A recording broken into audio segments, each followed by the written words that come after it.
lo que podemos hacer entonces, ahora que se va sumando algunas personas, volver a sí, Patria, la estructura de presentación de participantes, Dale. ¿no? Recién lo que habíamos empezado era como una conversación que iba a quedar grabada, un poco diferida en el streaming, dado por esta complicación técnica que tuvimos, pero ahora que ya estamos entrando y sumándonos, podemos volver un poco a la idea general de presentarnos. Patri, ¿querés contar nuevamente cómo llegamos hasta acá y retomamos desde ahí? Sí, por supuesto. Bueno, Agustina y yo tenemos un capítulo en un libro que se llama Pedagogías de la Disidencia en América Latina. El libro también tiene su página en Facebook. Y lo que hemos estado haciendo ha sido organizar un conversatorio alrededor de los temas de cada uno de los capítulos. El libro trata de recoger el dinamismo de la relación entre activismo político y cultural que se observa en América Latina en los últimos años en particular.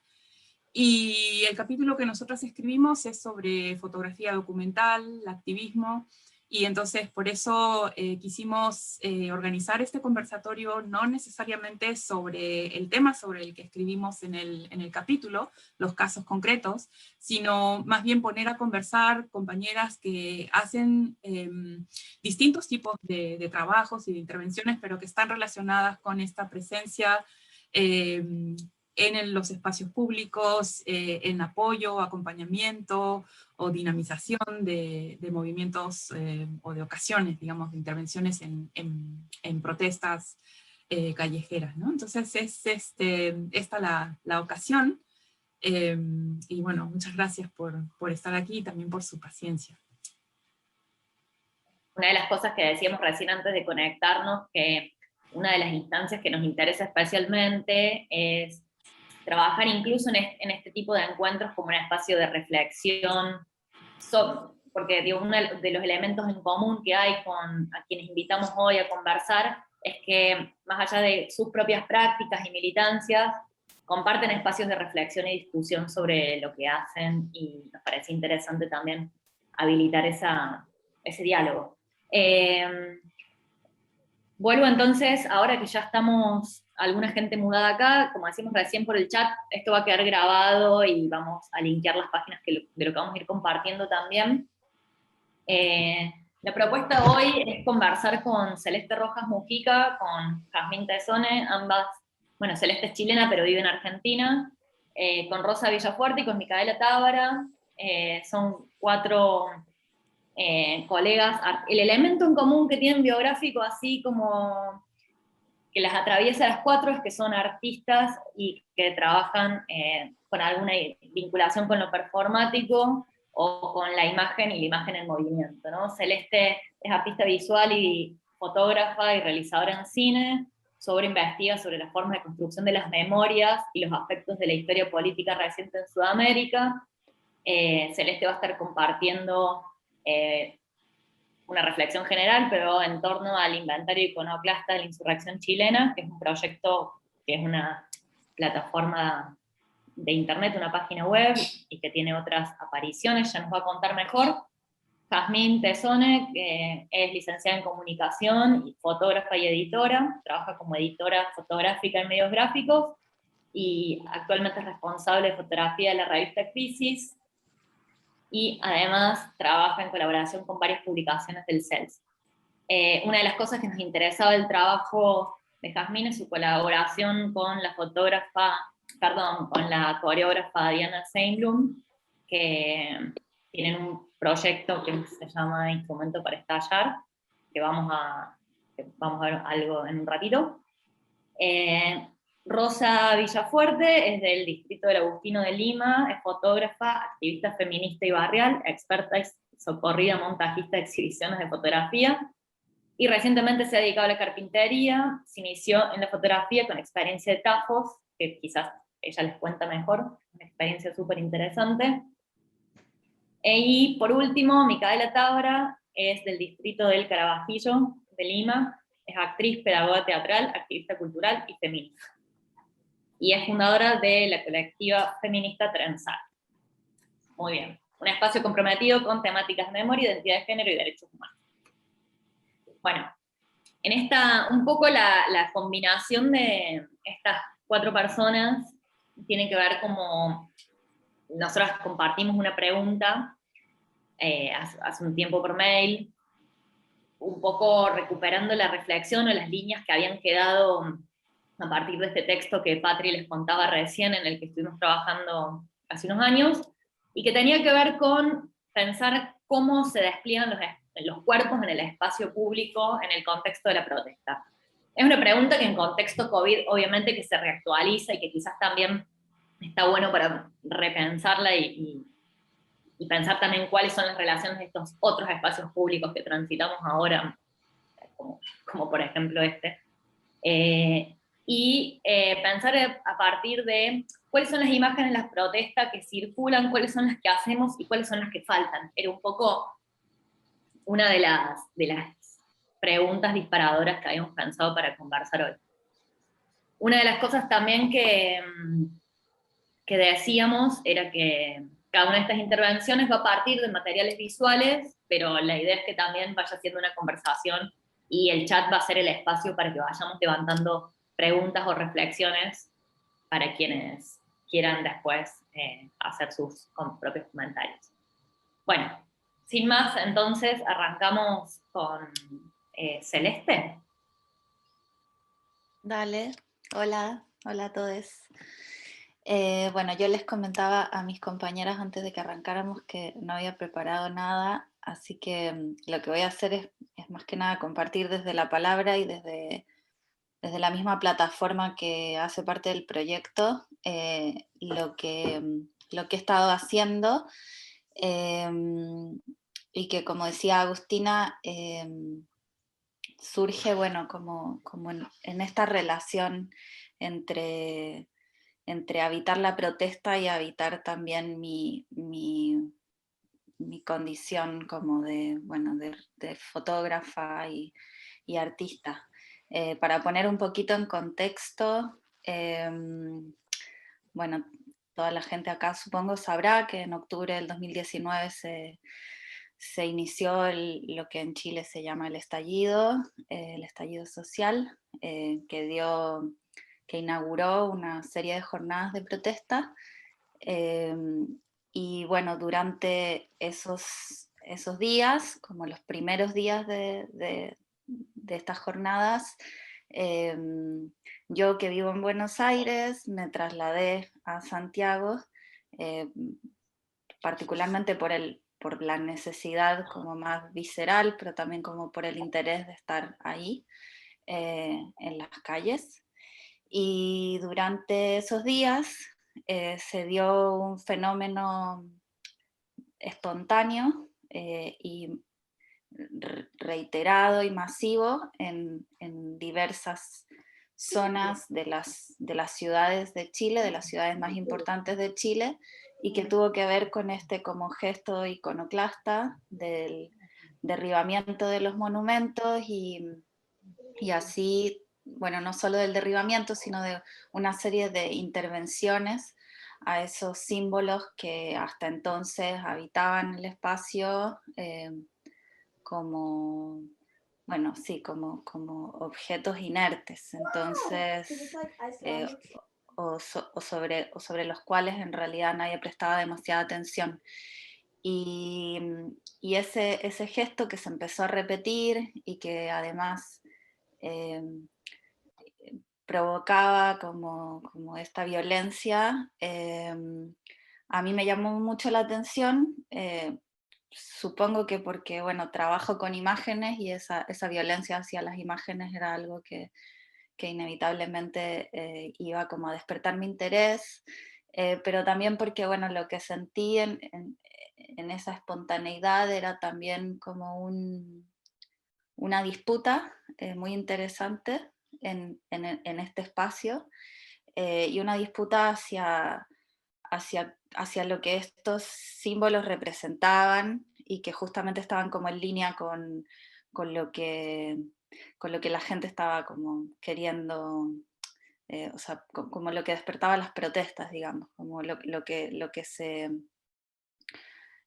ponían en discusión ahí tenía que ver justamente, bueno, como con la violencia del Estado, pero que se traduce también en una herencia colonial, patriarcal, y digamos que estos monumentos venían a encarnar como todas o varias de estas problemáticas. Entonces, muy rápidamente, como sin demasiada, no sé, como sin demasiada reflexión de por medio, armé lo que es esta plataforma, que es el Inventario Iconoclasta de la Insurrección Chilena, que quizás podemos dejar el link también en el chat por si lo quieren ver con más calma en otro momento, pero ahora podemos también compartir pantalla, y mientras les cuento un poquito más, se las muestro. Puedo compartir, ¿no? Sí. Estás habilitada. Bueno, ahí yo igual lo dejé en el chat. Entonces, ¿se ve ahí? Sí, Sí. se ve. Bueno, esta plataforma, que es una plataforma como de programación muy simple, lo que incluye es una serie de imágenes donde digamos que este gesto iconoclasta se presenta sobre los monumentos de las ciudades en Chile, y es un archivo abierto que está disponible para quien quiera descargar, y es un archivo que se surte de imágenes que circulan por las redes sociales y que han producido diversos usuarios a lo largo de las protestas. O sea, el inventario se inaugura el 18 de octubre del 2019, digamos, las imágenes que el inventario incorpora son desde ese momento hasta la fecha, porque un poco retomando también lo que decía Agus, es cierto que el COVID ha venido como a, bueno, hacernos replantear esta lucha que en Chile continúa. Sin embargo, en Chile se siguen dando eh, estas manifestaciones, y bueno, el Estado, el gobierno también, de una manera muy bizarra de a ratos, sigue también como en conflicto y proponiendo nuevos órdenes y nuevas como represiones posibles sobre el espacio. De hecho, hace una semana o menos, en el centro de la ciudad de Santiago, donde se encontraba este monumento, que es el Baquedano, que es un general, y donde se concentra como es como la zona cero de las manifestaciones. El gobierno decidió, luego de estos años de protestas, decidió quitar la estatua porque consideró que sufría peligro, y hoy, que agarré algunas imágenes también de internet en estos días, hoy lo que han hecho es eh, quitar la estatua, pero además imponer este perímetro enorme. eh, no sé si se logra ver algo ahí, pero... y bueno, digamos que cada día es como... ese territorio sigue siendo un territorio en disputa, y así también, digamos, la creatividad de la iconoclasia como desatada. Y bueno, en realidad esto sí surge como por mi interés en relación al archivo. Yo trabajo mucho con archivo, mi interés también como por aquellos elementos que despiertan como la protesta social en este momento en Chile, y también con el interés como de pensar en un espacio que no tenga autoría, que sea, el inventario es anónimo, y las imágenes no conservan los datos del autor o autora que ha hecho la imagen, y pretende ser como un espacio donde se pueda como convocar a la memoria y a una socialización posible de las imágenes, como una circulación libre. Eso, no sé cuánto tiempo tenemos, así que puedo decir eso por ahora. Así que, Dale, así seguimos conversando. dale. Bueno, ahí pensábamos en el orden que si seguía Rosa. Estás por ahí va. Hola, hola a todos. Gracias por la invitación. Un poco retrocediendo a lo que originalmente hacía cuando era adolescente, que era fotografía documental, en un proyecto de fotografía social hecha por no fotógrafos, pobladores, habitantes de las zonas más golpeadas del país, de Perú. Y bueno, como que sembraron esa necesidad de documentar lo que pasaba, todo lo que pasaba por mi vida, en buena cuenta. O sea, nunca estudié ni periodismo ni fotografía documental, entonces, luego ya cuando descubrí que tenía que hacerlo profesionalmente porque tenía que ganarme la vida, a los 30 es que empecé a estudiar fotografía formalmente, pero desde los 15 hacía fotografía en el barrio, digamos, a partir de este proyecto de TAFO, que se llama Talleres de Fotografía Social. Lo pueden buscar si es un proyecto muy interesante para quienes les gusta la fotografía documental, la fotografía comunitaria, colectiva. Es un proyecto que se desarrolló a mediados de los 80 en Perú, y incluía el trabajo que desarrollábamos campesinos, pobladores de grupos humanos empobrecidos, mineros, mujeres de comedores populares, organizaciones de base de mujeres. Más o menos, un poco más de 200 personas estuvimos en este proyecto en diferentes etapas, y ahí me tocó aprender a todo lo que tenía que ver con el diseño de las exposiciones. Se hicieron exposiciones locales e internacionales, y finalmente este proyecto, luego de 10 años aproximadamente, llegó a su fin y yo terminé profesionalizándome, pero tampoco, creo que no pude encajar en el medio formal como fotógrafa. Me costó mucho, no solo acceder a él, que era un espacio que en Lima es un poco, digamos, privilegiado, sino también por mi propia característica personal. Me era difícil encajar en instituciones con estos perfiles tan competitivos. Entonces seguí haciendo fotos por mi cuenta y sí me desenvolvía como diseñadora y montajista de exhibiciones, curadora. De esta manera me ganó la vida, digamos, hasta que empezó la pandemia. En esta ruta conocí a organizaciones locales, de artistas, básicamente de gente de teatro, y me atrajo mucho su compromiso con desarrollar cultura viva comunitaria, cultura local, sobre todo por lo comunitario.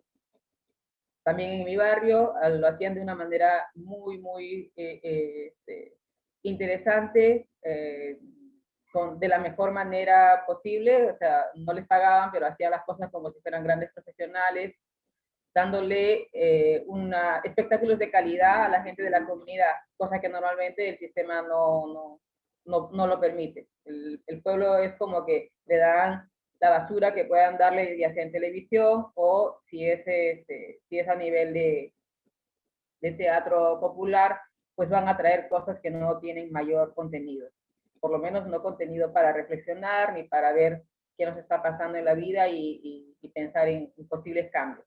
Entonces, estuve acompañándole en todos estos procesos durante algunos años, involucrándome, pero me di cuenta que tampoco era mi espacio. O sea, siempre estaba buscando un espacio colectivo que me hiciera sentir parte de, que reconociera que yo también era una persona que podía aportar, no solo como un elemento que recupere la historia, que es lo que pasaba un poco. O sea, yo era útil en tanto podía recuperar la historia de estos grupos de teatro, de estos grupos de cultura comunitaria, o el mismo barrio. Muchas personas venían a pedirme fotos de cuando empezamos a tomar tal local, o cuando empezamos a hacer las pistas, o cuando no sé qué, pero realmente no sentía que mi palabra pudiera tener algún sentido. Y entonces, en esas circunstancias es que empecé a hacer fotos en la calle con estos grupos de teatro, y me fui encontrando con compañeras activistas. A Mica, de hecho, la conocí en esas circunstancias. Y entonces, como que algo se movió dentro, no sé si encajó el engranaje finalmente, y empecé a sentir que tenía sentido, mucho más sentido para mí, hacer fotos de mujeres y disidencias enfrentándose al sistema en las calles, que hacer fotos básicamente de cultura comunitaria. Y entonces esa búsqueda por espacios donde estuvieran esas compañeras me llevó de manera un poco solitaria de pronto a estar pendiente de las redes, a ver dónde habían estas situaciones en donde las compañeras estuvieran diciendo algo, protestando por algo, reclamando algo. Y así fue como por mi cuenta iba y hacía el registro y hacía la edición, y de pronto mandaba a quienes estuvieran a cargo de las páginas un poco de esa selección. Y también publicando en mi muro. O sea, no tenía una difusión propiamente profesional, sino básicamente era un interés por registrar todos estos procesos en los cuales me estaba implicando gradualmente. Y llegó un momento en que en vez de identificarme como fotógrafo documentalista, que era como me identificaba entonces, empecé a autonombrarme como feminista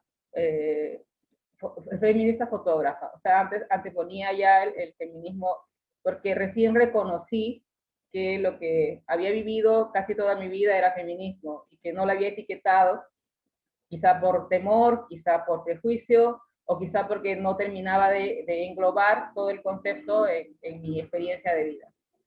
Entonces empecé a seguir con mayor fervor, digamos, era casi eso. Y pasó esto del Ni Una Menos, pasó que fue como un estruendo súper poderoso, una primera reunión que me removió por completo de todas las violencias que estaban pasando y que la sociedad no se hacía cargo. Y de pronto parecía que sí, aunque luego mi lectura es que fue como muy, como más un impulso que una cosa consciente de la sociedad de querer un cambio. Porque se organizó una marcha absolutamente masiva, nunca antes vista en el país. Pero creo que fue como un bluff nomás, porque tantas personas y no conseguimos hacer un cambio en las siguientes elecciones, era como absurdo. Entonces, a consecuencia de esto, empecé a involucrarme con feministas de diferentes edades, de diferentes tendencias políticas, y me invitaron a ser como parte de un bloque que se llamó Bloque de Cultura. Y en ese bloque de cultura, de alguna forma, estábamos metidas las personas que hacíamos audiovisuales, las personas que hacían activismo, las que hacían murales, etc. O sea, todo un grupo humano que se iba a dedicar de diferentes maneras a denunciar estas violencias y también a organizarnos. Pasó todo esto y de pronto, dentro de ese mismo espacio, ya nos especializamos un poco y decidimos juntarnos con un grupo de compañeras audiovisuales a constituir una colectiva feminista que se llama Mujer Dispara. Paralelamente a esto había otro grupo de compañeras que no tenían mayor intención que seguir, digamos, aprendiendo de feminismo y seguir organizándonos, y con ellas tenía la necesidad esta otra, de reflexionar sobre mis feminismos y sobre los feminismos que había, digamos, en nuestro medio.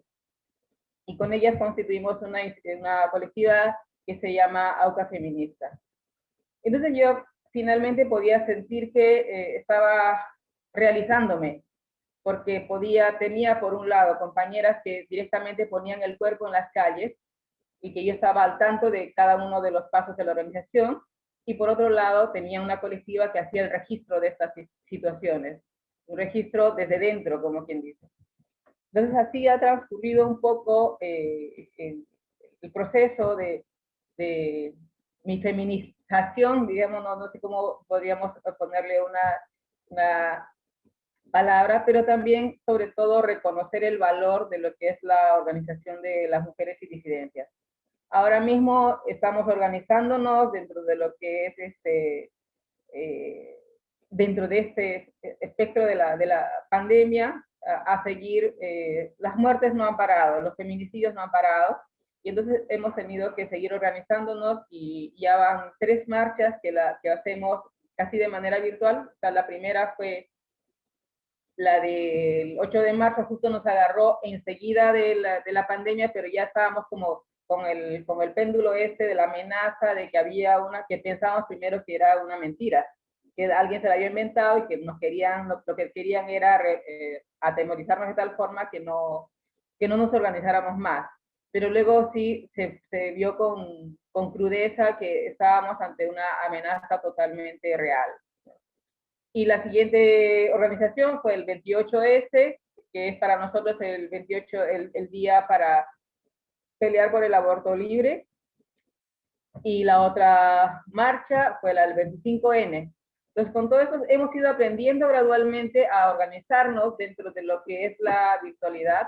Tenemos asambleas constantemente. Obviamente mi rol como fotógrafa ha sido postergado súper atrás. Mi máxima ambición es hacer fotos del Zoom cuando están hablando las compañeras, a ver si tenemos alguna memoria de lo que está pasando y quiénes estamos participando en este movimiento. Sin embargo, este último 8 de marzo hemos hecho una cosa súper potente, 25 mesas en 3 días de disertaciones, de intercambio de puntos de vista sobre una variedad de temas que nos atañen dentro de este espectro de las violencias que sufrimos las mujeres y disidencias. Entonces, así estamos un poco, de pronto, ahorita no, si hay una ronda de algo, podría presentar algunas fotos que tengo por ahí. Y bueno, voy a quizá poner el enlace de un portafolio que pretendía hacer un poquito resumiendo esta cosa de activismo feminista. Y ya, nada, a continuar, a ver qué hacemos más. Dale, ¿querés ir compartiéndolo a la página? Bueno, como mientras vamos conversando. O tirar el link acá para que alguien lo mire. Buenísimo. Creo que voy a hacer como un mini comentario así en el medio de estas 2 primeras intervenciones, que es algo que se coló un poco al comienzo, y que me parece está buenísimo, Rosa, en esto que decís sobre, bueno, cómo es el desde adentro y el desde afuera, ¿no? Ese doble juego que aparece de la fotografía como quizás en ese primer paradigma documental, que es como la mirada sobre la realidad, ¿no? Como ese afuera que se le puede etiquetar como que pretende ser objetivo, neutral, no toda una serie de modos quizás de una mirada del documentalismo más clásico, que después el documental social le agrega otros objetivos, y como está ese juego de, bueno, el paso desde adentro, ¿no? Bueno, ¿no? El ser parte de dónde opera la cámara, ¿no? Cuando ya eso empiezan a generarse otras alianzas y otras colaboraciones, y me parece que está bueno ahora, si pasamos a la intervención de Mica, que cuenten un poco también ahí cómo han estado colaborando entre ustedes. ¿Qué tal? Buenas tardes, Agustina, Patricia, gracias por la invitación.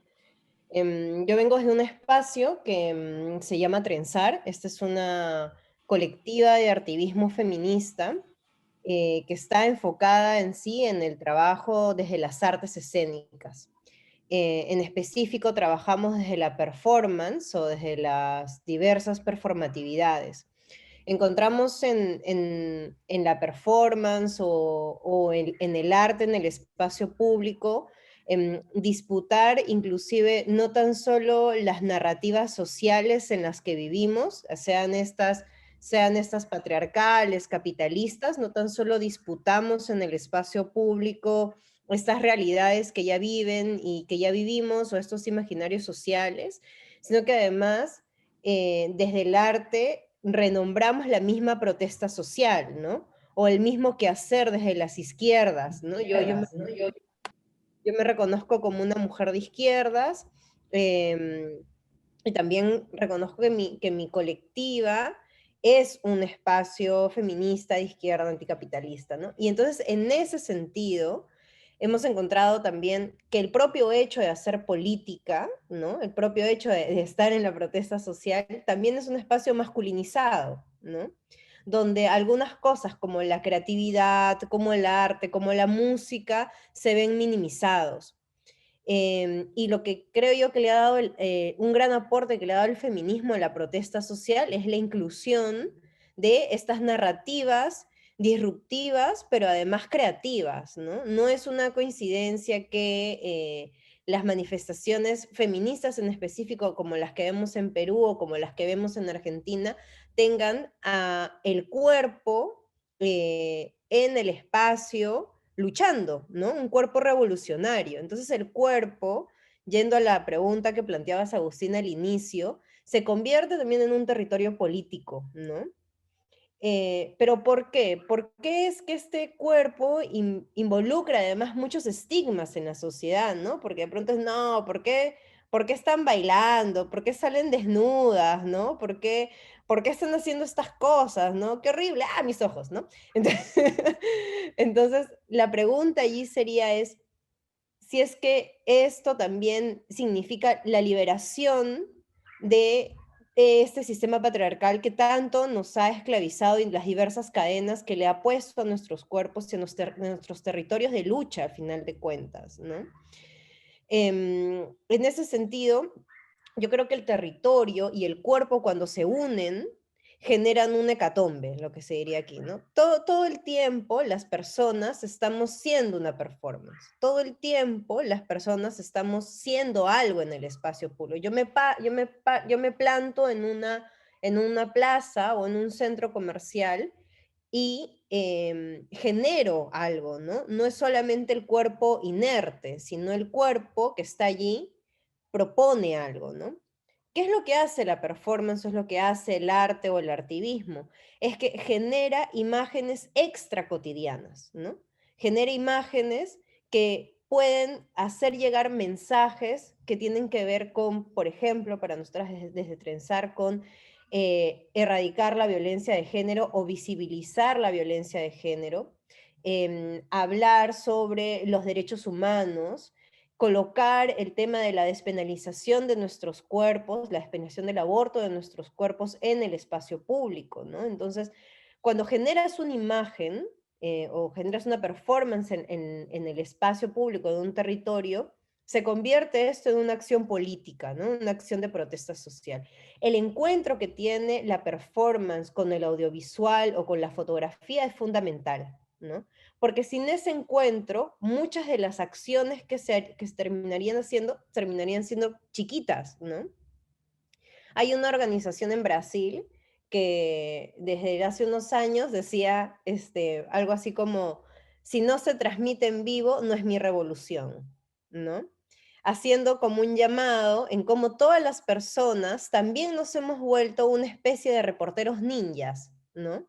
Quien tenga un celular el día de hoy puede generar documento y puede generar archivo, lo cual implica hacer memoria de un movimiento social, hacer memoria de la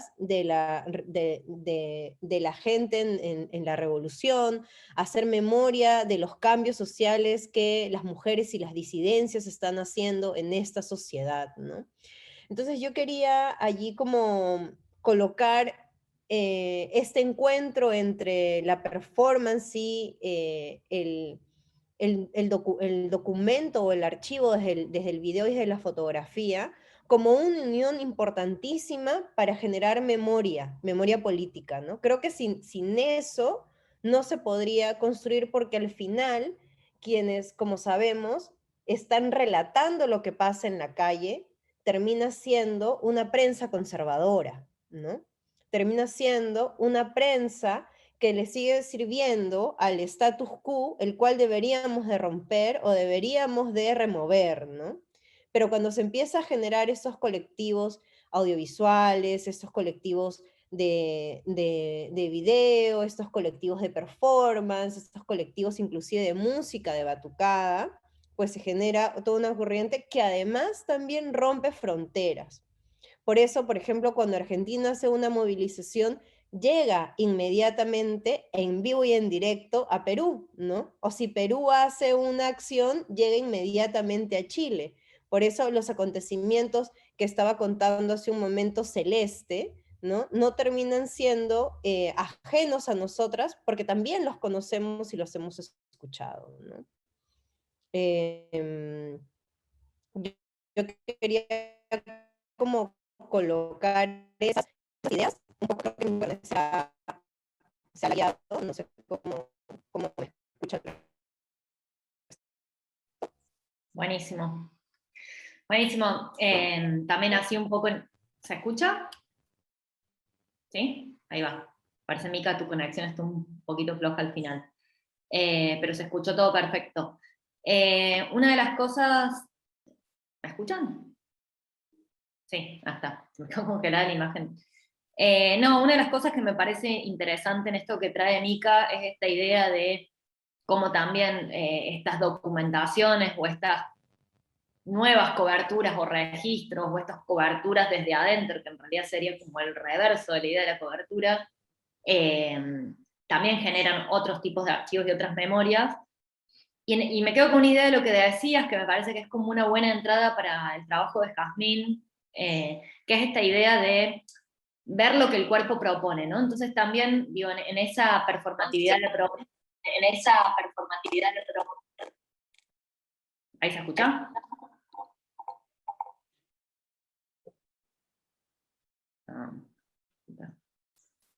Ahí va. He entrado, se me cortó, estoy con problemas de internet desde hoy día, entonces he probado ahora desde el celular. No veo a nadie, solamente te veo a ti, Agustina. Ah, bueno. No, igual justo te congelaste, pero creo que habías como llegado justo medio un punto y yo retomaba un poco esta idea de que decías vos de lo que el cuerpo propone y de cómo también estas imágenes hechas desde adentro generan una memoria colectiva o una memoria de estos movimientos. Creo que es una buena entrada para que Jazmín haga su presentación y nos cuente un poco de su trabajo, que creo que también está bueno porque es una colaboración similar con una coreógrafa, pero además en su trabajo como editora, ¿no? Porque creo que hay algo ahí que puede ser interesante recuperar, ¿no? La figura de las imágenes que se siguen produciendo en los medios, porque también digo, a veces apareciera como que, bueno, están estas prácticas efectivamente de que cada persona que participa puede generar sus propios registros, pero también es cierto que sigue habiendo coberturas mediáticas, ¿no? Entonces, me parece, Jas, que está bueno ese trabajo con esos materiales y te doy la palabra para que sigas. Bueno, hola a todos y gracias por la invitación. Ahora voy al trabajo en particular que comenta Agus, pero quería retomar algo de lo que dijo Micaela, pensando en esto de cómo los cuerpos se convierten como en foco de acción política o campo de disputa. Con una pequeña anécdota que pasó la semana pasada en mi barrio, yo vivo en Capital Federal, en Buenos Aires, mi vecina tenía un árbol, así, los árboles de nuestra cuadra son centenarios, y vinieron del gobierno de la ciudad a talarlo, porque alguna vez habían caído unas ramas. Ella tenía presentado un amparo y lo habían detenido, e incluso había salido una medida hace una semana atrás que decía que el gobierno de la ciudad no podía tocar ningún árbol en este momento, salvo por situaciones muy excepcionales de riesgo. Y empezaron, o sea, vinieron con los camiones, los trabajadores empezaron a talar el árbol, ella se resistió, los vecinos salimos a discutir, a apoyar para que no lo talen, quitaron todas las ramas y en un momento tiran una soga para terminar de hacer la acción, digamos, es el acto de derrumbe definitivo del árbol, y ella lo que hace en ese momento es que se para con su hija abajo del árbol. Y ese es el momento en que detuvo la acción, ¿no? El cuerpo detuvo esa violencia, digamos. Me parece que es simbólico, pero no sé, no pude dejar de atarlo en un ejemplo muy micro, y fuera como del campo político que más habituamos a concurrir, como ser una protesta y demás. Esto era algo pequeño, micro, una cuadra de un barrio, y eso fue lo que detuvo el día de hoy. Si uno entra en la página del gobierno de la ciudad, dice que está detenido en la tala por la acción de los vecinos. Los trabajadores del camión, porque por supuesto después, al quedar ella atada al árbol, realmente era un gesto performático, realmente ahí estaba sucediendo algo performático, y por supuesto después vinieron los medios, porque esa imagen de una mujer atada a un árbol con una soga empezó a circular, y los trabajadores que vinieron a cortar el árbol, la declaración fue: ganaron las mujeres, porque claramente éramos muchas mujeres ahí deteniendo esa acción. Bueno, nada, eso como una pequeña anécdota, pero que para mí fue muy ilustrativa en estos tiempos de pandemia, donde no nos podemos encontrar en unas luchas más colectivas y masivas, como también a otras escalas esto sigue pasando, y el cuerpo es el agente, ¿no? De la posibilidad de algo, que algo se transforme. Y bueno, después voy a un poco por lo que fui convocada, que es contar un poco respecto de mi trabajo, y por ahí este último trabajo en particular, que es Instrumento para Estrellar. Yo trabajo hace muchos años como editora fotográfica en medios, y a la vez trabajo también como editora en publicaciones de instituciones como de derechos humanos, como es acá el CELS, en libros, y tanto por ahí de autores, como, no sé, del Ministerio de Educación, tratando como de que circulen otras imágenes. Mi lugar como de acción diaria es la revista Crisis, que es una revista de ensayo político-cultural, donde ahí intentamos tener una cierta intervención política, tanto desde nuestros textos como también desde qué imágenes acompañan esos textos y de qué manera las imágenes son parte de esos relatos y esas notas en la revista. Por otro lado, en el CELS, es una institución que sus publicaciones tienen algo más académico, de investigación, pero a mí lo que me parece que algo de con lo que tuve que trabajar en el CELS es también con el tema de la urgencia por ciertos temas, ¿no? En 2017 tuvimos un contexto tanto acá en Argentina como en el resto de los países, ciertos países de América Latina, de gobiernos como de un extracto un poco neoliberal, y también empezamos a ver acciones represivas que habíamos dejado de ver, se empezaron a reproducir. Desde el CELS hicimos unas publicaciones que se llamaban El Derecho a la Protesta en Latinoamérica, que es, acá pueden ver algo, esto es una foto de Media Ninja, y también hicimos El Derecho a la Protesta, por ejemplo, acá en Argentina, hicimos una sobre vivienda, como intentos de intervención e investigación e informes sobre determinadas problemáticas sociales.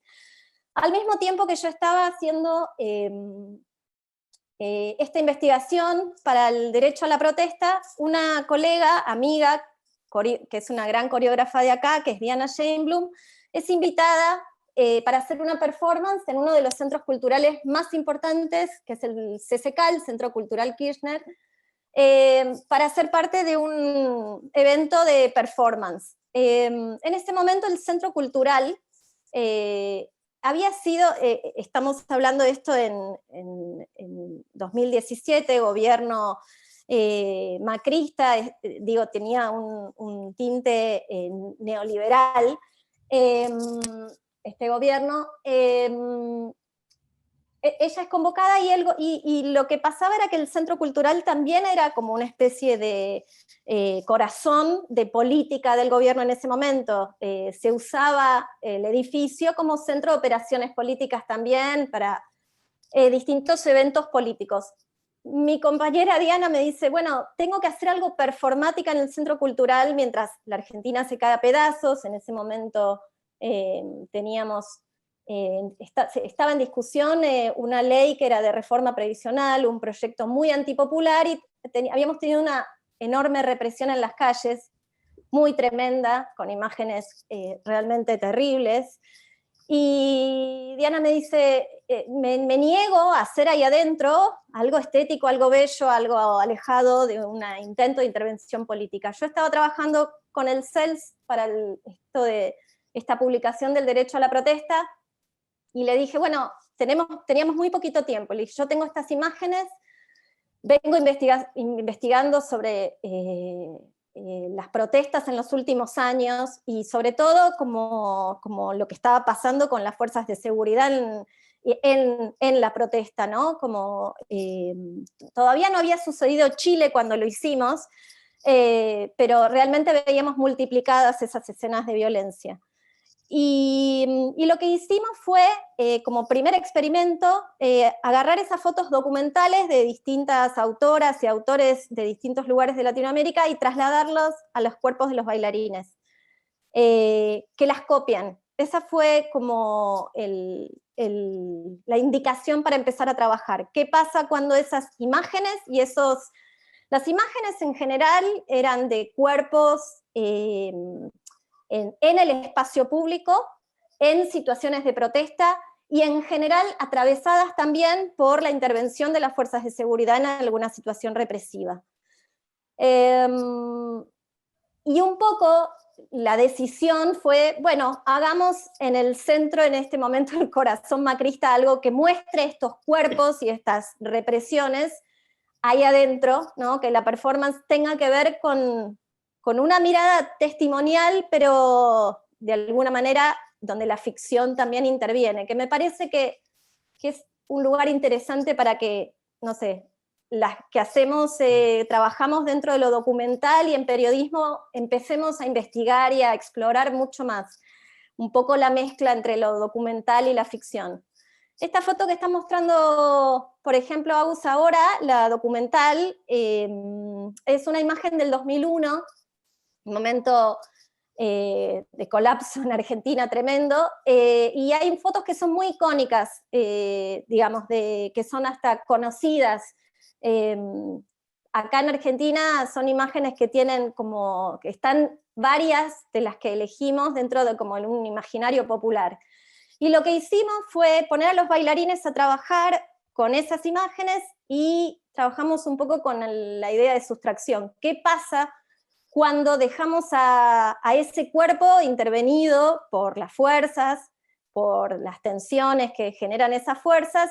¿Qué pasa cuando retiramos la figura del represor, sería, o de la fuerza de seguridad, y la dejamos sola, ¿no?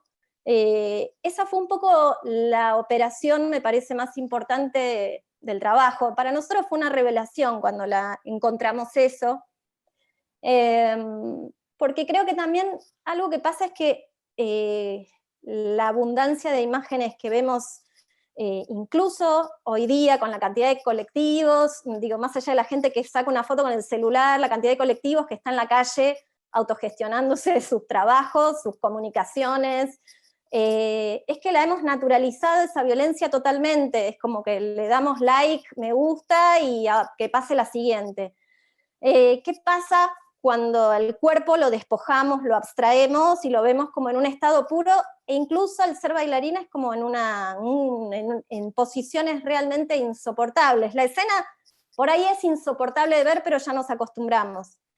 Entonces, bueno, la performance, todo esto se inició como una performance donde los bailarines trabajaban a partir de imágenes, y después se convirtió en un trabajo visual más grande. Y hace poquito nos convocaron para hacer un audiovisual, y ahí también lo más lindo fue que le pedí a Celeste que nos nos acompaña en la dirección del audiovisual, y fue de lo más lindo también que nos pasó, trabajar en colaboración con Celeste. Así que bueno, es un proyecto que tiene distintas aristas. El audiovisual me parece que fue una buena manera de enfocar todo, como lo que tenía que ver con la performance teatral en sí, las imágenes documentales y de ficción que acompañan, y bueno, y después darle un nuevo formato. Así que bueno, este es un poco el recorrido de este trabajo que lo trabajamos un montón para hacer una muestra grande justamente en el CCK para el 24 de marzo del 2020, y va a ser una muestra importante, y la pandemia dejó todo paralizado, no la pudimos hacer, así que ahora nos quedó la idea y la intención. Yo lo que propuse, por ejemplo, es sacarlo a la calle. Me parece que tenemos que empezar a sacar estas imágenes, lo que íbamos a hacer adentro de un museo, un centro cultural, lo tenemos que sacar a la calle, y además me parece que son imágenes que funcionan, que tienen, digamos, por ahí otros trabajos no son tan acordes, y además yo creo además que nuestras imágenes cada vez tienen que estar menos dentro de museos y más afuera, ¿no? Y que por ahí el gran desafío es qué mostramos, qué miramos, y cómo volvemos a generar una imagen que nos interpele, porque me parece eso, que nos acostumbramos demasiado a las violencias que nos rodean, ¿no?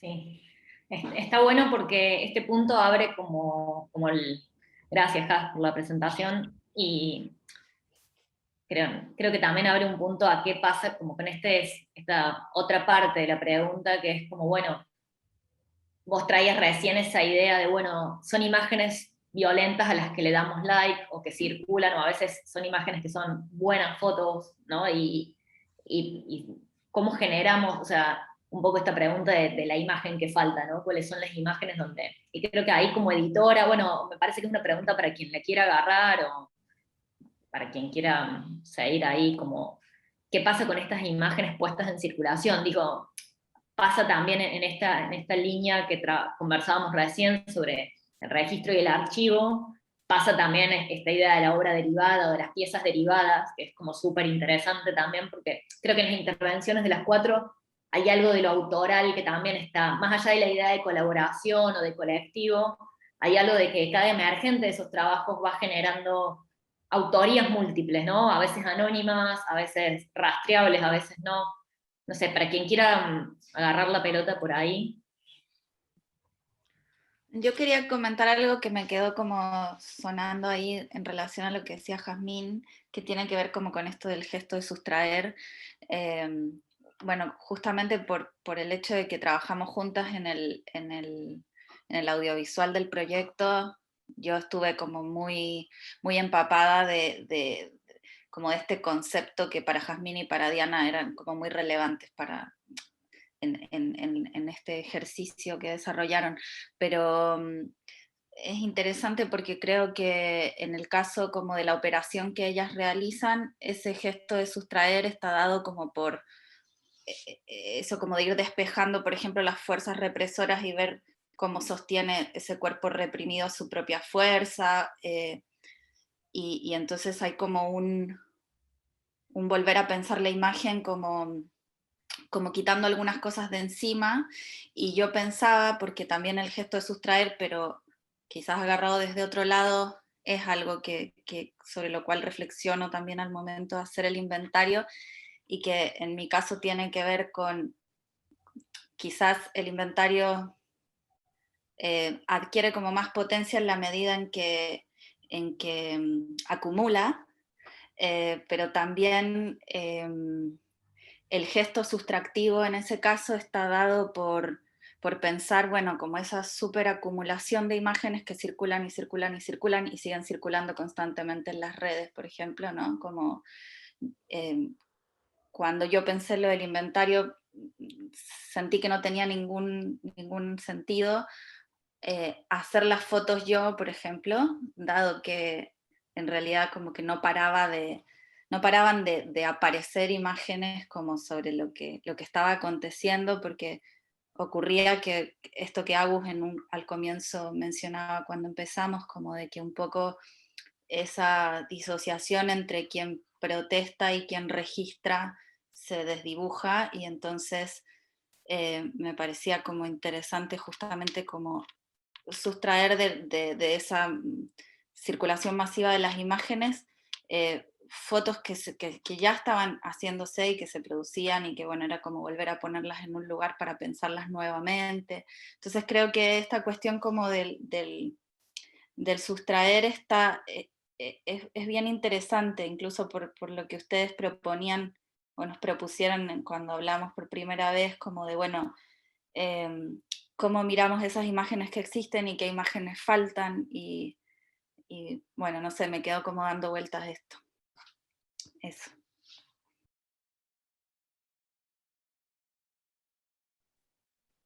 Sí, podría colgarme también un poquito de esta parte que tiene que ver con curaduría y con cómo nos vinculamos con la comunidad, con nuestro material y a qué comunidad queremos llegar.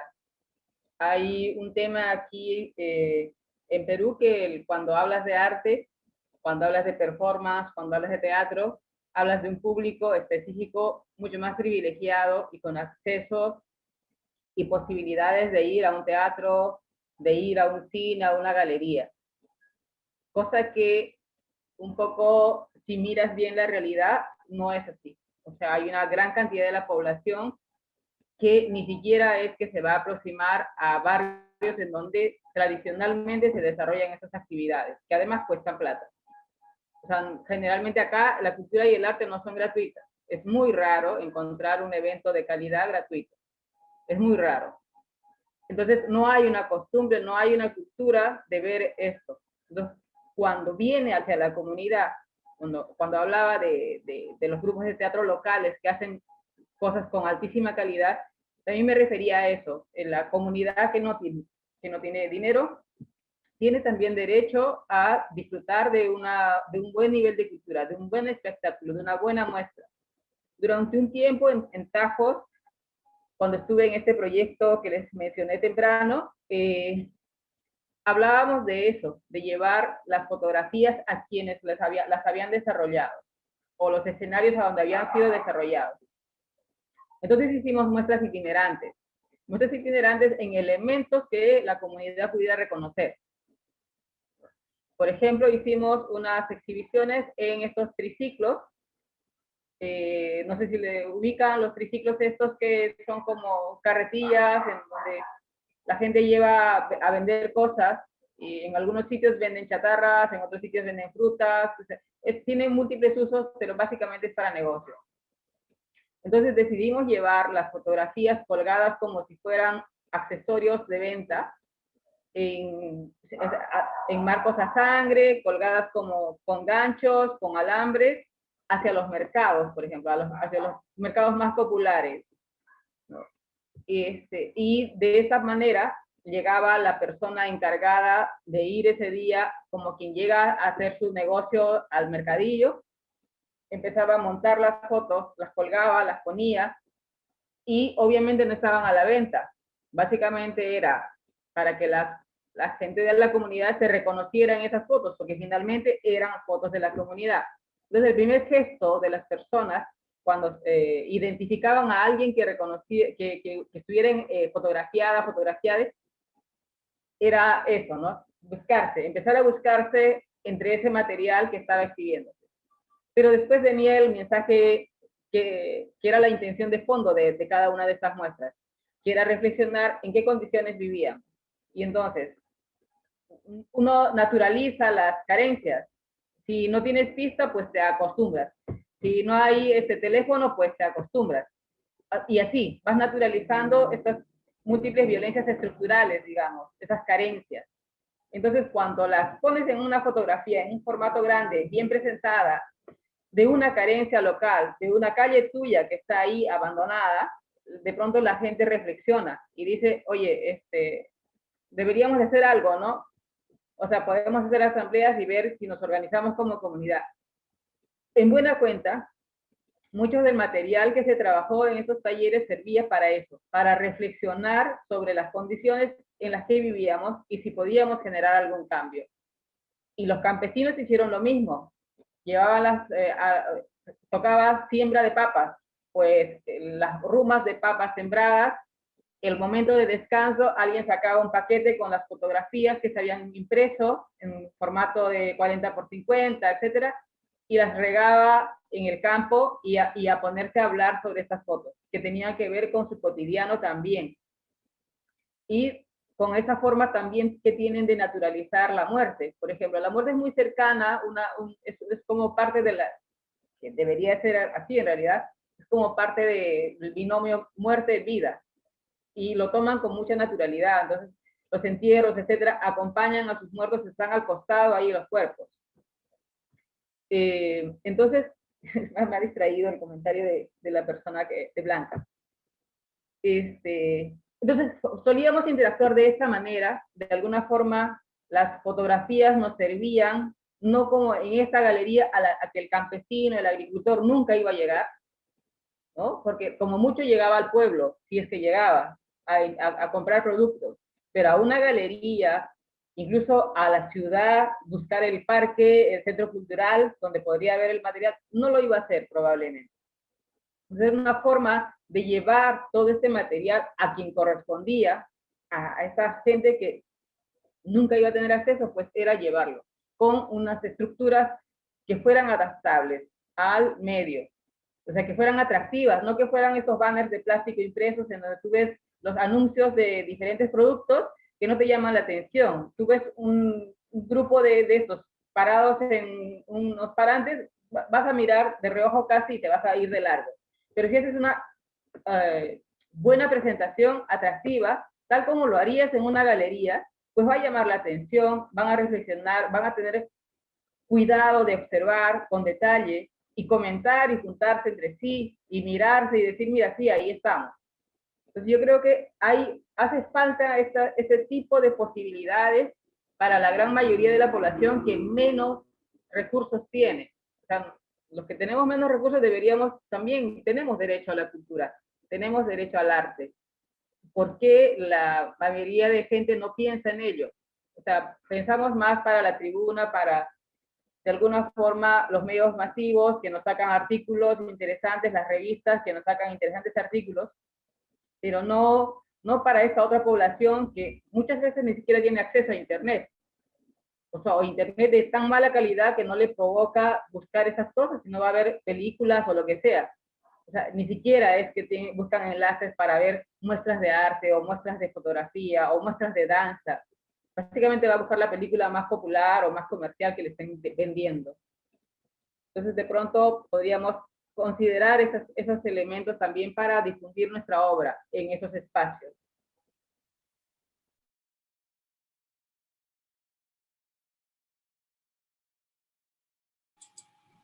Gracias, Rosa. No sé si tienen comentarios, preguntas o preguntas que se quieran hacer entre ustedes mismas, ¿no? Comentando la forma en la que han compartido su trabajo, porque creo que son 4 experiencias que son compartidas en ambos casos también, con diálogo entre ustedes en Perú y en Argentina, pero que tal vez esta podría ser una ocasión también para ustedes comentar sobre lo que han oído de las otras, o preguntarse, o sí, en la audiencia estamos teniendo comentarios más que preguntas, por lo que veo.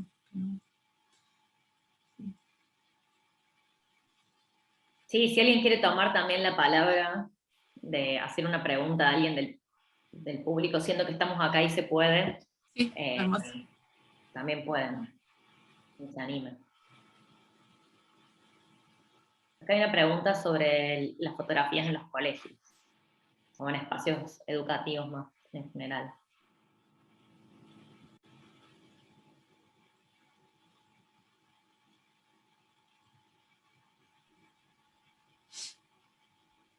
Yo quería tal vez, tengo como algunas ideas que me están como rondando un poco la cabeza a partir de las intervenciones de las compañeras, pero también como a partir de las cosas que están escribiendo en el chat, ¿no? Que estoy leyendo detenidamente. Yo me preguntaba como los límites, ¿no? Los límites que tenemos entre la creación, la producción artística para representar un fenómeno sociopolítico, ¿no? O para representar algo que esté pasando en la calle, sea una marcha, una petición de una pista o la construcción de un puente, ¿no? O de un comedor popular en un barrio, ¿no? Y estoy pensando en específico en dos hechos que han ocurrido en Perú, ¿no? El primero fue la toma de la carretera, me parece, de la carretera Canta, que es una carretera cerca a mi barrio, cerca a mi casa, yo también vivo en una periferia, em, donde los fotógrafos retrataron todo lo que había pasado ese día de toma, de motín, y fue súper doloroso, ¿no? Porque podías ver el cuerpo de los vecinos y de las vecinas totalmente agujereado son como unas pelotitas que botan los policías que no son balas, no me acuerdo ahorita cómo se llaman. Tú veías el cuerpo de ellos completamente ensangrentado, de los vecinos, algunos fotoreporteros, también perdigones, exacto, algunos fotoreporteros, a nuestro compañero Atok, que es un compañero fotógrafo que trabaja con nosotras, se le voló un ojo, o sea, tuvieron que operarlo, ¿no? Y todo. Y me preguntaba como, em, ¿hasta qué punto podemos como retratar lo que ocurre viendo la crueldad, ¿no? Porque lo que vimos son hechos de la crueldad, ¿no? De la crueldad de los policías y de los militares. Y yo lo relaciono con el teatro, que es el lugar donde me conecto, que nosotras hicimos nuestro primer montaje que se llamó Mantivilca, Memoria Escénica, una propuesta performativa también, que narra la historia de dos mujeres que fueron esclavas sexuales por los militares en la época del conflicto interno armado. Entonces hicimos una obra creada con ellas no actuaron, pero fue creada con ellas, y había un momento que era el momento de la violación, por ejemplo, donde las actrices actuaban y al acabar el ensayo, las titulares de derecho, las mujeres sobrevivientes de Mantivilca, nos dijeron, fue peor, ¿no? De lo que ustedes han hecho ha sido peor. Pero nosotras, en nuestra maqueta, en el teatro le dices como en la maqueta emocional que tiene cada actriz, no podíamos representar ese dolor tan real como ellas lo querían, porque era algo que era un dolor tan fuerte que no lo podíamos inclusive representar, ¿no? Lo representábamos a partir de la poesía, a partir de la imagen, y quienes veían el público o los viajantes, quienes veían el montaje, pues sí sentían el dolor y lo que había ocurrido en esa época, ¿no? Pero aún faltaba más. Entonces, yo me preguntaba como, tengo preguntas sueltas, ¿no? Como esa línea entre lo que vemos con la imagen del dolor y la representación de la crueldad o de lo que podemos ver en las manifestaciones sociales, en las marchas, ¿no? Y lo otro también que me ponía a pensar ahora es eso que mencionaba Rosa, sobre el acceso de las personas, por ejemplo, del barrio, de las periferias, hacia el teatro o estas artes un poco más, no sé, pues, ¿no? Como más inaccesibles, ¿no? Coloniales, qué sé yo. Y me ponía, por ejemplo, a pensar que en el Perú hay un curso que es el curso de danzas folclóricas, que es como un curso obligatorio que llevan todos los colegios, y especialmente los colegios estatales o del Estado, ¿no? Y entonces, yo reconozco que allí, por ejemplo, hay teatralidad. Allí hay teatro, digamos, no es necesario traer a Shakespeare o traer a, no sé, a otro, a Antoni D'Artaud, no sé, pues estos dramaturgos, ¿no? Cuando ya hay una dramaturgia en nuestras propias expresiones, ¿no? Y me preguntaba si es que había alguna relación así también bueno, en Chile. Tengo una relación bien cercana con toda la dramaturgia también desde la comunidad mapuche y todo, porque también hay un teatro bien importante desde la comunidad mapuche, bien bonito. Y me preguntaba si en Argentina también había como esta relación de la dramaturgia en las expresiones folclóricas también, ¿no? Eso, que me venían como ideas sueltas, así que aprovechando el espacio que estamos todas.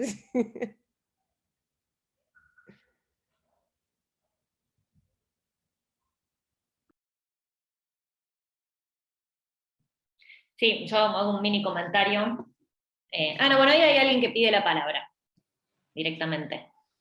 Hola a todas, muy buenas tardes. Estoy tomando nota, represento al Centro Educacional Holocausto y Humanidades acá en Perú y estoy escuchando varias cosas. Personalmente en el centro sí trabajamos con el tema de fotografía y teatro. Yo considero que lo que nos hace falta es llegar hacia los profesores, brindar este tipo de charlas más abiertamente a la comunidad de educación, porque muchos de los maestros no llegan a comprender qué útil puede ser una fotografía para poder expresar un curso, qué útil puede ser que tus alumnos cojan un tema puntual o una parte de la historia, digamos, y en minutos hagan una corta representación. Yo felicito las fotografías que pusieron, ahorita no la veo en la pantalla para dar el nombre de Yasmín.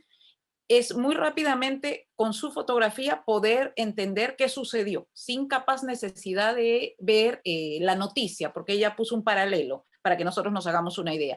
Pero lo que se puede hacer con el tema de fotografía es eso, brindar al estudiante para que él saque su propia conclusión, su opinión crítica y pueda llegar a la conclusión de qué sucedió en ese momento. Entonces, esto sí se puede hacer, pero sí considero que acá personalmente en el Perú lo que falta es llegar hacia el profesor, porque los chicos, como dijeron, Rosa lo comentó, es más fácil que entren a otro tipo de actividades en el internet que hagan esto. Entonces, yo pregunto, ¿ustedes han planteado, no solamente las personas que están en Perú, sino el resto de personas, plantearlo, hacer talleres para docentes específicamente?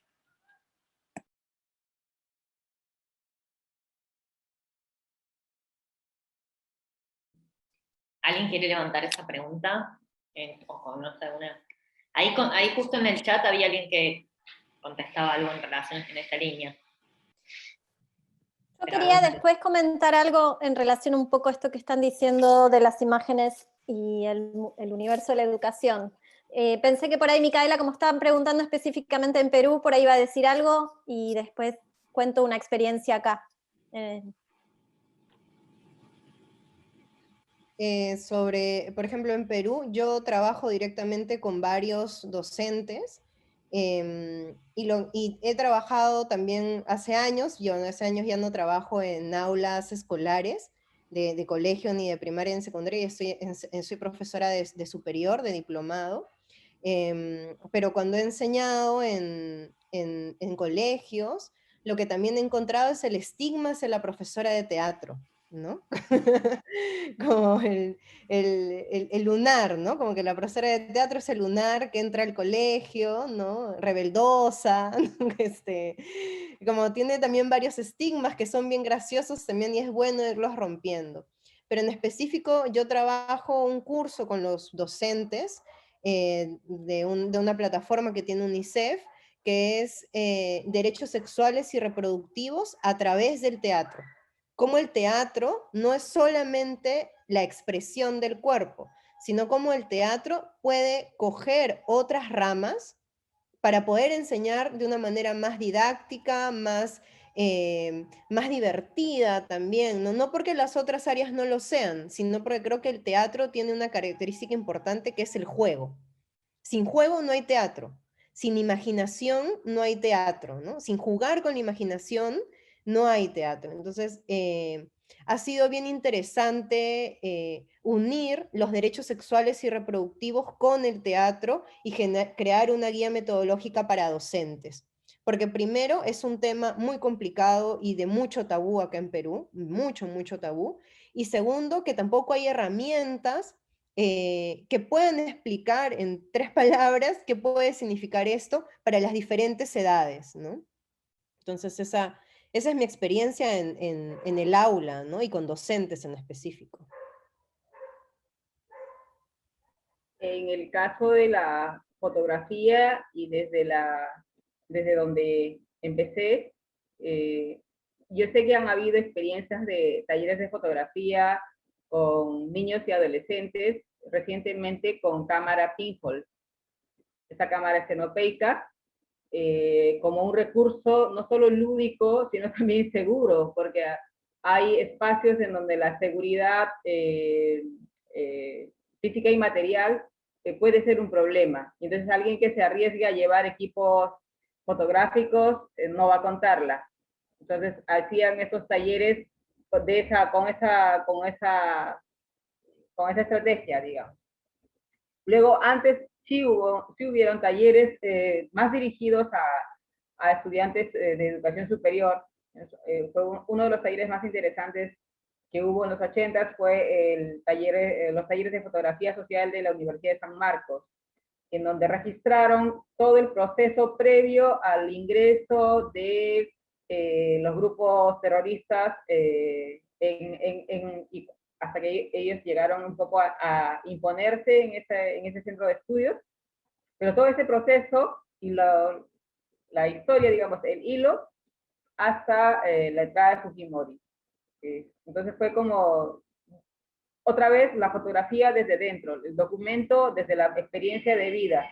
¿Y qué cámaras se utilizaban en estos proyectos? Pues unas cámaras de bolsillo, estas de solo hacer el clic, el obturador, eso era todo.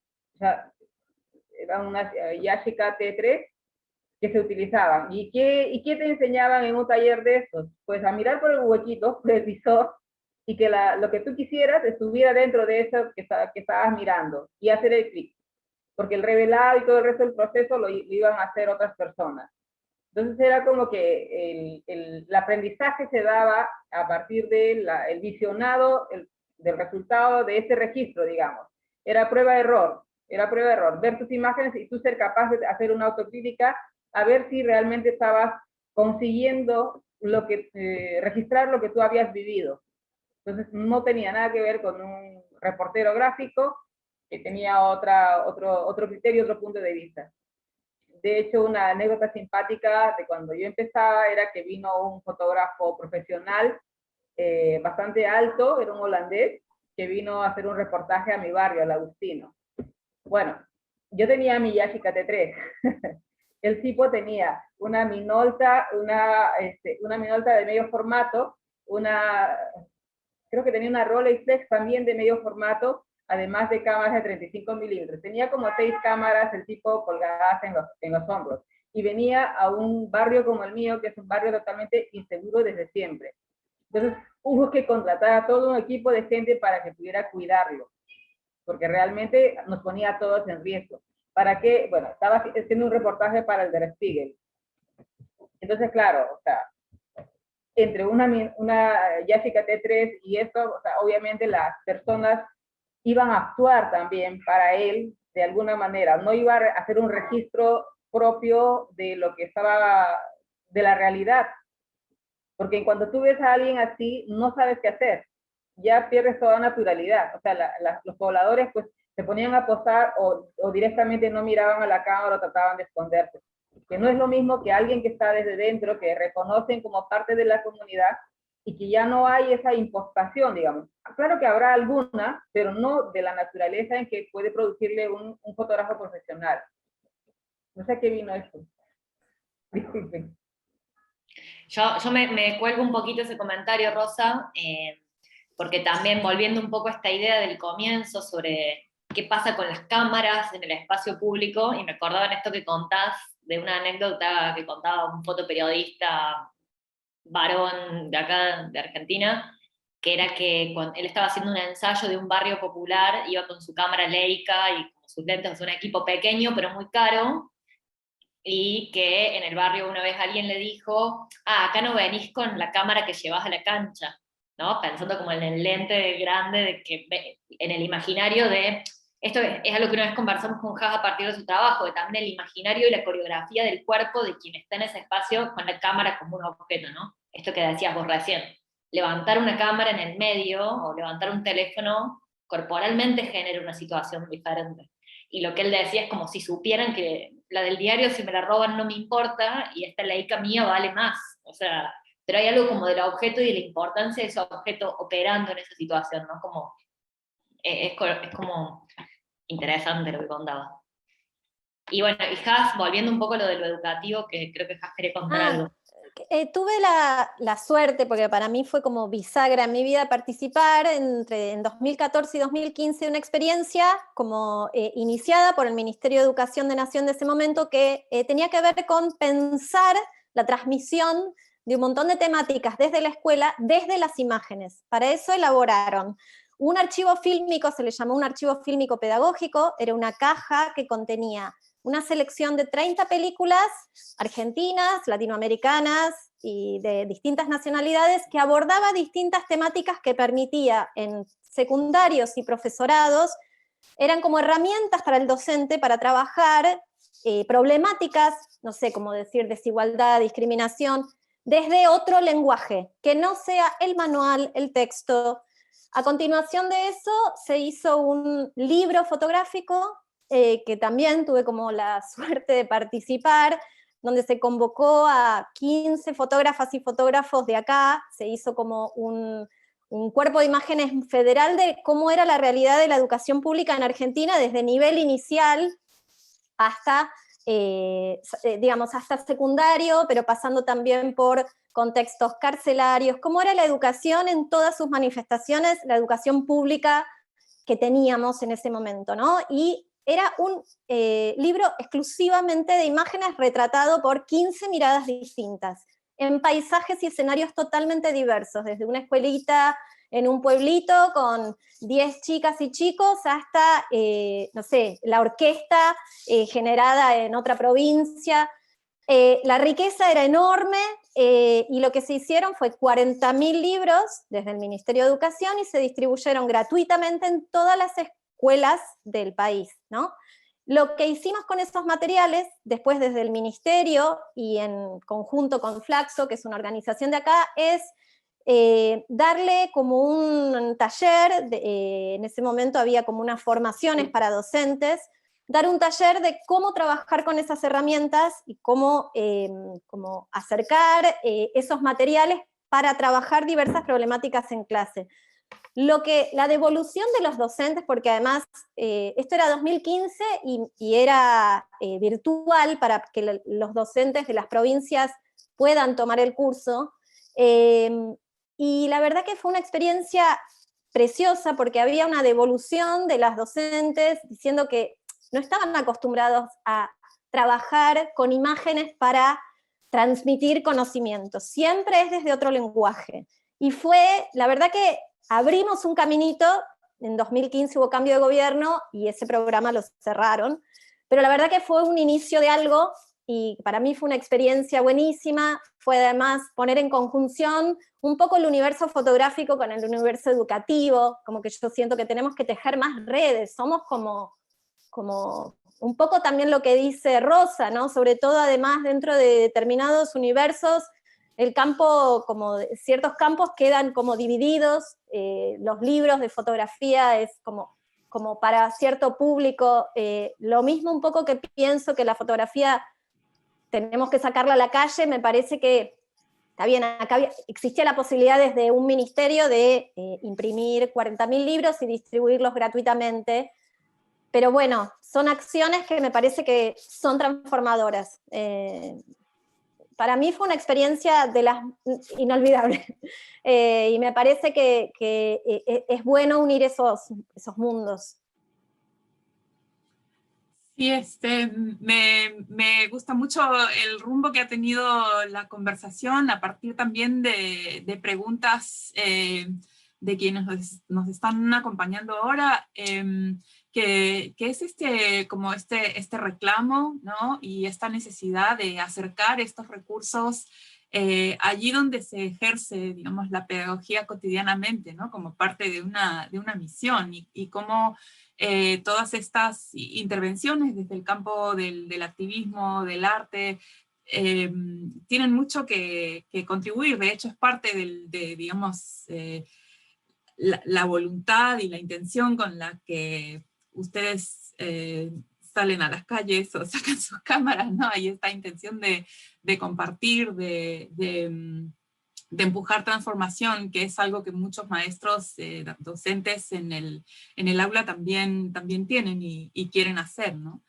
Entonces, creo que todos los enlaces que están compartiendo aquí, que vamos a tratar de que también aparezcan cuando los reproduzcamos, también puedan ser vistos como algún resultado, ¿no? de esta conversación. Muchas gracias.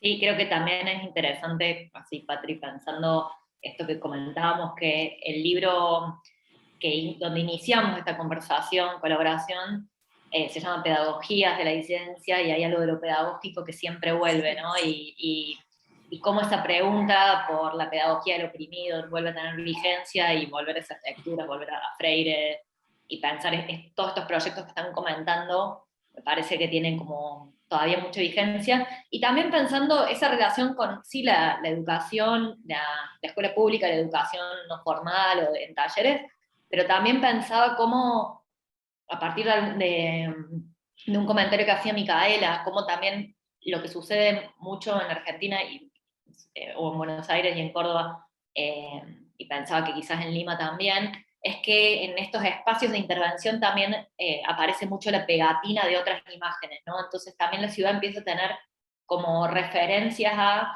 por ejemplo, toda la movilización por el aborto en Argentina, tuvo muchas fotos de los 80s y los 90s pegatineadas en la calle, ¿no? Como algo así también de generar como en el espacio público una especie de galería que reconocía, o bueno, para el 24 ARGRA, la Asociación de Reporteros Gráficos, pero el 24 de marzo también generó estas pegatinas de fotos como emblemáticas, y también el espacio público se vuelve como una especie de pedagogía visual, historizando otras representaciones, otras luchas, ¿no? Otras manifestaciones.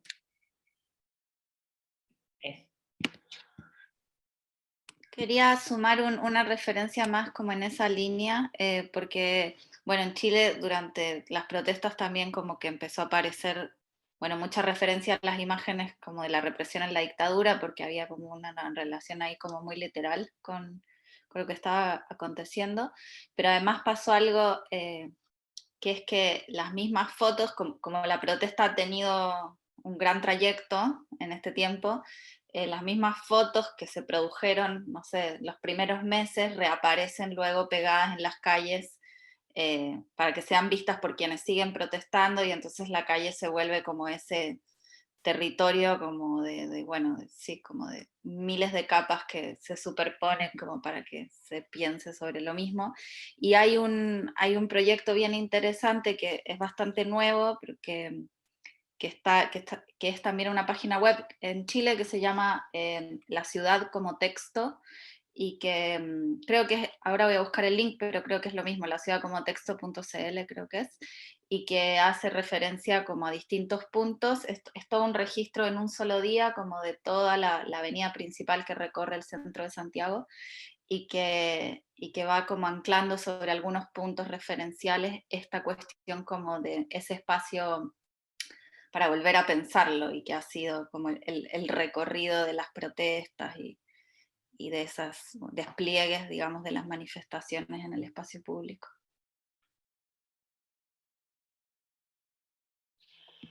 Buenísimo. ¿Alguna otra pregunta, comentario, alguien que quiera hacer alguna intervención? Última. Solo una suerte de protesta. Siento que todas estas manifestaciones de las que estamos hablando suceden siempre en los centros de la ciudad. El centro histórico, la calle principal. Siento que deberíamos de descentralizarnos, de movernos más hacia la periferia, de hacer las pegatinas, todas estas manifestaciones ahí. Y es como que, digamos, podemos hacer historia, podemos trascender en tanto estemos también en espacios con historia. Es como que si el barrio, el más pobre, la chabola o la villa, pues no llaman más la atención. o no sé, no termina de explicarme bien. O hay tanta violencia ahí que lo que vamos a llevar es como inocuo. Entonces, también repensar eso, porque siempre estamos pensando, incluso cuando hacemos nuestros recopilatorios, siempre va a ser lo simbólico que es para la mayoría de acuerdo a los medios también, ¿no? Los medios son los que de alguna forma determinan qué es o no importante para el imaginario colectivo.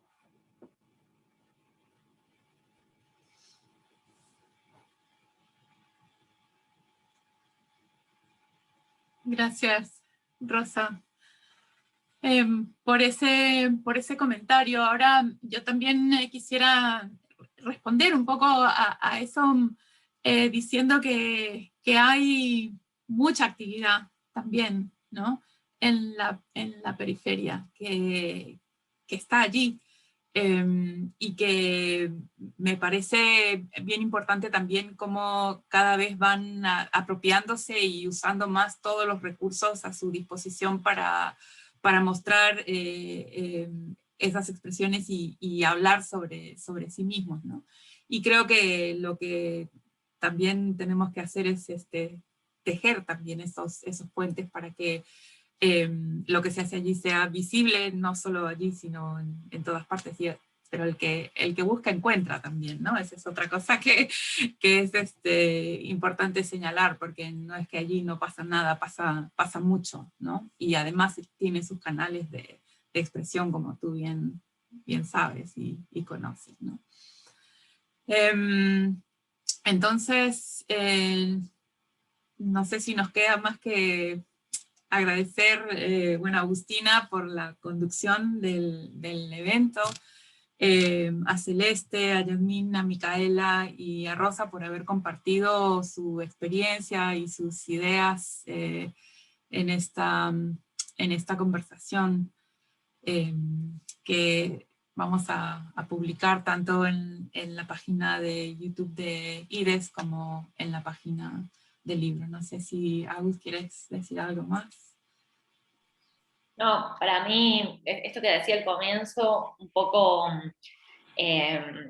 pensar con otras, ¿no? Habilitar estos espacios, yo creo que un poco lo que decíamos con Patri en el diálogo de las cosas que nos vamos compartiendo, de las cosas que tenemos más cerca, también juntarnos a conversar y todo lo que ha ido sucediendo en el chat también, y la gente que se ha sumado y que ha aguantado los minutos de la demora por mi inexperticia en la transmisión y los problemas técnicos que tuvimos. Pero me parece que lo que está bueno es que quedemos en contacto, y una de las primeras cosas que pensamos cuando armábamos este grupo, y bueno, y la Liga Tensa que no logró sumarse al final, pero me parece que está bueno para que googleen entre ustedes qué es lo que están haciendo desde Uruguay y México, y la idea era ponerlas en contacto también. Creo que hay algo ahí también de generar estas comunidades de pensamiento y acción que siempre son pura potencia, ¿no? Entonces, muchas gracias, y ahí seguimos en contacto en la próxima. Sí. Un abrazo a todos. Un abrazo. Hasta luego. Un abrazo. Hasta Gracias. a ustedes. Chao. Chao. Gracias. Chao, chao. Muchas gracias. Chao.